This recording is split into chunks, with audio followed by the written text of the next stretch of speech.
नमस्कार बंधु माने आपण मानक स्वागत आमर ही राशिर कार्यक्रम को बंधु माने आजिर एही भिडियोटी कर्कट राशिर जातक जातिकांक जीवन रे आनिबाकु जाउछि अनेक परिवर्तन।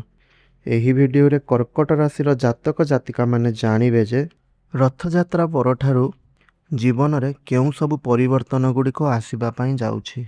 सबु किछि विस्तार भाबरे भिडियोटी रे जानिबे। तेणु भिडियोटी को शेष पर्यंत निहाती भाବରେ देखंतु कारण शेष रे मु आपणंकु किछि एपरि सरल उपाय बा प्रतिकार विषय रे कहिबी जहा आपणंक जीवन रे सकारात्मक शक्ति बढ़ाइबारे साहाय्य करिवो।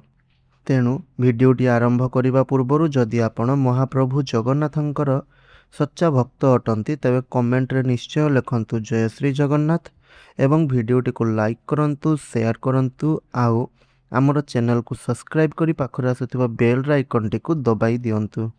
तेबे बंधु माने चलंतु एही राशिर कार्यक्रमटी को आरंभ करिबा। रथयात्रा परे आपण जेउ काम रे बारंबार विफलता भोग करुथुले सेही काम रे भल सुजोग पाइबे। आपणक परिश्रमर फल धीरे धीरे मिलिबा आरंभ हेबो। जेउ माने निज क्षमता उपरे संदेह करुथुले सेमानंक मनरे पुणी आत्मविश्वास बढ़िबो। तो एही परि भाबरे आपणकर भाग्य रे परिवर्तन हेबो। तेबे चलंतु केउ क्षेत्र रे केउ परिवर्तन हेबो ताहा भलो भाबरे विस्तार रे जानि नेबा। सर्वप्रथमे स्वास्थ्यर क्षेत्र। स्वास्थ्य को केबे भी हालुकारे नेबे नहीं। रथयात्रा परे साधारणतः स्वास्थ्य आपणकर भल रहिबो किंतु अनियमित खाद्य पानीय राति अनिद्रा और अधिक चिंता कारणरू थकापण किंबा शरीर रे दुर्बलता अनुभव करिवे। एहा सहित एही समय रे आपण पर्याप्त पानी पियंतु, संतुलित खाद्य गुड़िक खाआंतु आउ समय रे विश्राम नियंतु। सकाळे हालुका व्यायाम और प्राणायाम कले मानसिक और शारीरिक भावरे सतेजता आपण अनुभव करि परिबे।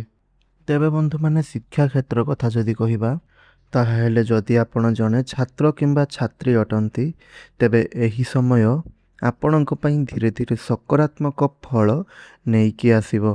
गत किछि मास धरी पाठ पढ़ारे जेउ आपणकर एकाग्रतार अभाव रहिथिला आलस्य किंबा मानसिक चाप अनुभव करुथुले सेथिरे धीरे धीरे सुधार देखा जिवो। आपणक मन पुणी थरे पाठ पढ़ा आड़कू आकृष्ट हेबो एवं नुआ उत्साह सह आपण निज लक्ष्य दिगरे आगकू बढ़ी पारिबे।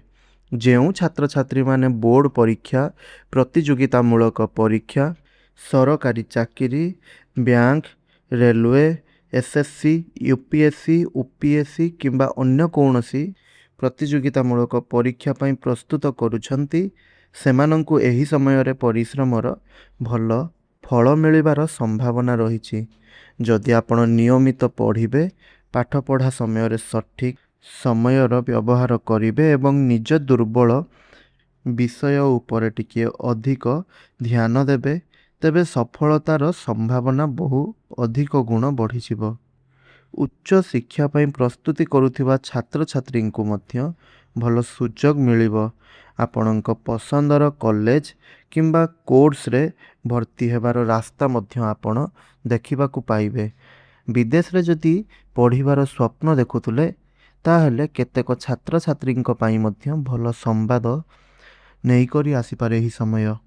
जदि कौनसी विषय आपणंकु कठिन लागुछि ताहा हेले भय करंतु नाही। शिक्षकंकर परामर्श नियंतु आउ बारंबार अभ्यास करंतु एवं निज उपरे विश्वास रखंतु। आपणंकर धैर्य और निरंतर प्रयास ही आपणंकु सफलतार शिखर रे पहुंचाई पारिबो। प्रेम जीवन कथा जदि कहिबा ताहा हेले प्रेम संपर्क रे थिबा कर्कट राशिर लोकमानंक पई एही समय धीरे धीरे सकारात्मक परिवर्तन नेइकी आसीबो। जदि गत किछि समय धरी आपणंकर जीवन साथींक सहित आपणंकर किछि भूल बुझामणा चलीथिला, मनमालिन्य किंबा संपर्क रे दूरता सृष्टि हेउथुला ताहा हेले एही समय रे आपणंकर संपर्क पुणी थरे सुधुरिबा आरंभ हेबो। ଦୁହେଁ ଦୁହିଁଙ୍କୁ ବୁଝିବାର ଚେଷ୍ଟା କରିବେ, ଯାହାଫଳରେ ସମ୍ପର୍କ ପୂର୍ବ ଅପେକ୍ଷା ଆହୁରି ଦୃଢ଼ ରହିବ। ଯେଉଁମାନେ ନିଜ ପ୍ରେମକୁ ବିବାହର ରୂପ ଦେବାକୁ ଚାହୁଁଛନ୍ତି ସେମାନଙ୍କ ପାଇଁ ମଧ୍ୟ ଏହି ସମୟ ଆଶାଜନକ ରହିବ। ପରିବାର ପକ୍ଷରୁ ସହଯୋଗ ମିଳିବାର ସମ୍ଭାବନା ବି ରହିଛି। ତେବେ କୌଣସି ବଡ଼ ନିଷ୍ପତ୍ତି ନେବା ପୂର୍ବରୁ ଧୈର୍ଯ୍ୟର ସହିତ ନିଅନ୍ତୁ ଏବଂ ଉଭୟ ପରିବାରର ମତାମତକୁ ସମ୍ମାନ ଦିଅନ୍ତୁ। ଯଦି ଆପଣ ଏପର୍ଯ୍ୟନ୍ତ ସିଙ୍ଗିଲ୍ ଅଛନ୍ତି ତେବେ ରଥଯାତ୍ରା ପରେ କୌଣସି ନୂଆ ବ୍ୟକ୍ତିଙ୍କ ସହ ପରିଚୟ ଆପଣଙ୍କର ହେବ। ଏହି ପରିଚୟ ଧୀରେ ଧୀରେ ଏକ ସୁନ୍ଦର ସମ୍ପର୍କରେ ପରିଣତ ହେବାର ସମ୍ଭାବନା ରହିଛି। କିନ୍ତୁ କେବଳ ଆକର୍ଷଣକୁ ପ୍ରେମ ବୋଲି ଭାବି ତରବରିଆ ନିଷ୍ପତ୍ତି ନେବେ ନାହିଁ। ସାମ୍ନା ବ୍ୟକ୍ତିଙ୍କୁ ଭଲ ଭାବରେ ଜାଣିବା ପରେ ହିଁ ସମ୍ପର୍କକୁ ଆଗକୁ ବଢ଼ାଇବେ। ବୈବାହିକ ଜୀବନ କଥା ଯଦି କହିବା, ବୈବାହିକ ଜୀବନ ଦୃଷ୍ଟିରୁ ଏହି ସମୟ ଅନେକ ବ୍ୟକ୍ତିବିଶେଷମାନଙ୍କ ପାଇଁ ଆଶା ଓ ଖୁସିର ସନ୍ଦେଶ ନେଇକି ଆସିବ। ଯଦି ଗତ କିଛି ସମୟ ଧରି ସ୍ୱାମୀ ସ୍ତ୍ରୀଙ୍କ ମଧ୍ୟରେ ଛୋଟ ଛୋଟ କଥାକୁ ନେଇ ମନମାଳିନ୍ୟ ଥିଲା, ଭୁଲ ବୁଝାମଣା କିମ୍ବା ଦୂରତା ସୃଷ୍ଟି ହେଉଥିଲା, ତେବେ ରଥଯାତ୍ରା ପରେ ସେହି ପରିସ୍ଥିତିରେ ଧୀରେ ଧୀରେ ସୁଧାର ଆସିବ। ପରସ୍ପର ମଧ୍ୟରେ ବିଶ୍ୱାସ, ଭଲ ପାଇବା ଓ ବୁଝାମଣା ପୂର୍ବ ଅପେକ୍ଷା ଅଧିକ ଦୃଢ଼ ହେବ। ଜୀବନସାଥୀଙ୍କ ସହ ଅଧିକ ସମୟ ବିତାଇବାର ସୁଯୋଗ ମିଳିପାରେ। ଏକାଠି କୌଣସି ଧାର୍ମିକ ସ୍ଥାନକୁ ଯାତ୍ରା କରିବା, ପରିବାର ସହ ସମୟ ବିତାଇବା କିମ୍ବା ଭବିଷ୍ୟତ ପାଇଁ କୌଣସି ନୂଆ ଯୋଜନା କରିବାର ସମ୍ଭାବନା ରହିଛି। ଏହି ସମୟରେ ଜୀବନସାଥୀଙ୍କ ପରାମର୍ଶ ଆପଣଙ୍କ ପାଇଁ ଲାଭଦାୟକ ସାବ୍ୟସ୍ତ ହେବ। ତେଣୁ କୌଣସି ବଡ଼ ନିଷ୍ପତ୍ତି ନେବା ପୂର୍ବରୁ ଉଭୟ ପରସ୍ପର ସହ ଆଲୋଚନା କରନ୍ତୁ। ଯଦି ଆପଣଙ୍କର ବୈବାହିକ ଜୀବନକୁ ନେଇ କୌଣସି ପାରିବାରିକ ଚାପ କିମ୍ବା କୌଣସି ସମସ୍ୟା ଚାଲୁଥିଲା, ତେବେ ଏହି ସମୟରେ ତାହାର ସମାଧାନ ହେବ। କେତେକ ଦମ୍ପତିଙ୍କ ପାଇଁ ସନ୍ତାନ ସମ୍ବନ୍ଧୀୟ ଖୁସିର ଖବର ମିଳିବାର ସମ୍ଭାବନା ମଧ୍ୟ ରହିଛି, ଯାହା ପରିବାରରେ ଆନନ୍ଦର ପରିବେଶ ସୃଷ୍ଟି କରିବ।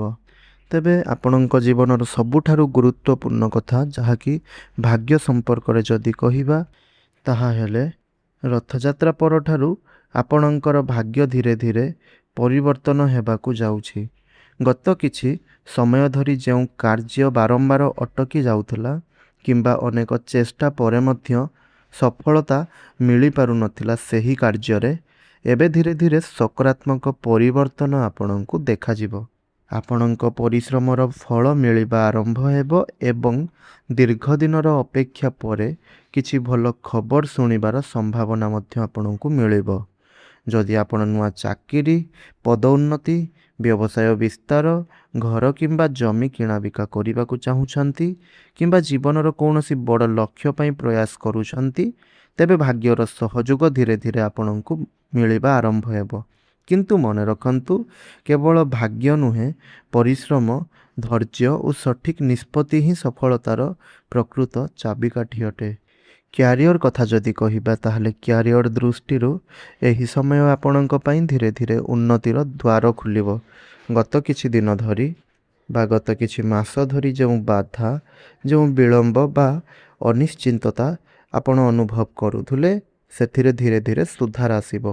ଆପଣଙ୍କ ପରିଶ୍ରମ ଓ ଦକ୍ଷତାର ମୂଲ୍ୟାଙ୍କନ ହେବା ଆରମ୍ଭ ହେବ। ଯେଉଁମାନେ ଚାକିରି କରୁଛନ୍ତି ସେମାନଙ୍କୁ କାର୍ଯ୍ୟକ୍ଷେତ୍ରରେ ନୂଆ ଦାୟିତ୍ୱ ମିଳିବ। ବରିଷ୍ଠ ଅଧିକାରୀମାନେ ଆପଣଙ୍କ କାମରେ ସନ୍ତୁଷ୍ଟ ହୋଇ ପ୍ରଶଂସା କରିବେ।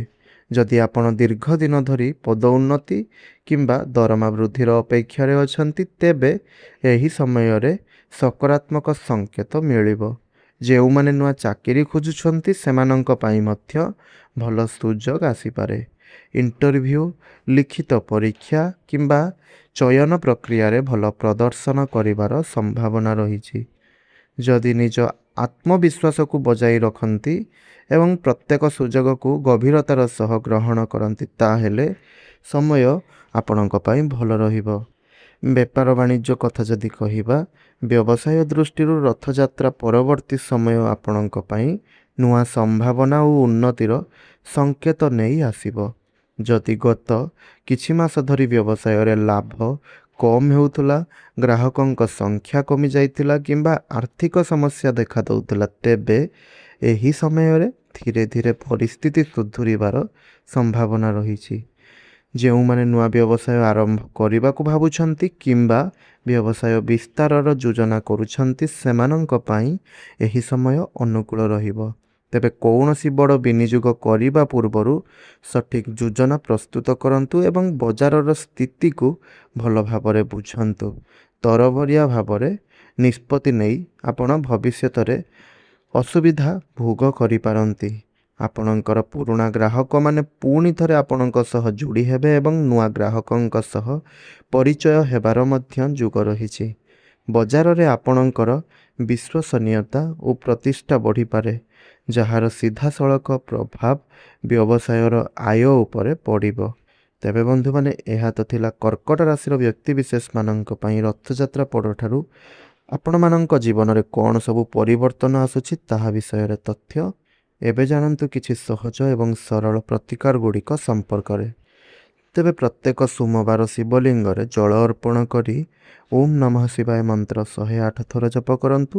ପ୍ରତିଦିନ ସକାଳେ କିମ୍ବା ସନ୍ଧ୍ୟାରେ ମହାପ୍ରଭୁ ଶ୍ରୀ ଜଗନ୍ନାଥଙ୍କୁ ପ୍ରଣାମ କରି ତୁଳସୀ ପତ୍ର ଅର୍ପଣ କରନ୍ତୁ।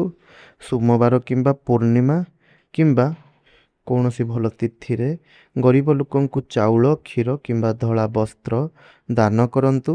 ଘରର ବଡ଼ମାନଙ୍କର ସମ୍ମାନ କରନ୍ତୁ ଏବଂ ସେମାନଙ୍କର ଆଶୀର୍ବାଦ ନେଇ ପ୍ରତ୍ୟେକ ଶୁଭ କାର୍ଯ୍ୟ ଆରମ୍ଭ କରନ୍ତୁ। ପ୍ରତିଦିନ ଚନ୍ଦ୍ରଦେବଙ୍କ ସ୍ମରଣ କରି ସତ୍ୟ, ନିଷ୍ଠା, ଧୈର୍ଯ୍ୟ ଓ ସକାରାତ୍ମକ ଚିନ୍ତାଧାରା ସହ ନିଜର କାର୍ଯ୍ୟ କରନ୍ତୁ। ଦେଖିବେ ଯାହା ବି ସବୁ ଅଶୁଭ ଫଳ ଗୁଡ଼ିକ ମିଳୁଛି ତାହା ଆପଣଙ୍କ ପାଇଁ ଭଲ ଫଳରେ ପରିବର୍ତ୍ତନ ହୋଇଯିବ। ତେବେ ବନ୍ଧୁମାନେ, ଯଦି ଭିଡ଼ିଓଟି ଆପଣଙ୍କୁ ଭଲ ଲାଗିଥାଏ ତେବେ ନିଶ୍ଚୟ ଲାଇକ୍ କରନ୍ତୁ, କମେଣ୍ଟରେ ଜୟ ଜଗନ୍ନାଥ ଲେଖି ମହାପ୍ରଭୁଙ୍କ ପ୍ରତି ନିଜର ଭକ୍ତିକୁ ପ୍ରକାଶ କରନ୍ତୁ। ଏହି ଭିଡ଼ିଓକୁ ନିଜ ପରିବାର, ବନ୍ଧୁ ଏବଂ କର୍କଟ ରାଶିର ସମସ୍ତ ଜାତକ ଜାତିକାଙ୍କ ସହ ସେୟାର କରିବାକୁ ଭୁଲିବେ ନାହିଁ। ଆପଣ ଯଦି ଏପର୍ଯ୍ୟନ୍ତ ଆମର ଚ୍ୟାନେଲ ଧର୍ମ ଶିକ୍ଷା ଓଡ଼ିଆର ପରିବାରର ସଦସ୍ୟ ହୋଇନାହାନ୍ତି, ତେବେ ଏବେ ହିଁ ଆମ ଚ୍ୟାନେଲକୁ ସବସ୍କ୍ରାଇବ୍ କରନ୍ତୁ ଏବଂ ପାଖରେ ଥିବା ବେଲ୍ ଆଇକନ୍କୁ ଦବାଇ ଦିଅନ୍ତୁ, ଯାହାଦ୍ୱାରା ଏହିଭଳି ଭିଡ଼ିଓ ସର୍ବପ୍ରଥମେ ଆପଣଙ୍କ ପାଖରେ ପହଞ୍ଚିବ। ଧନ୍ୟବାଦ।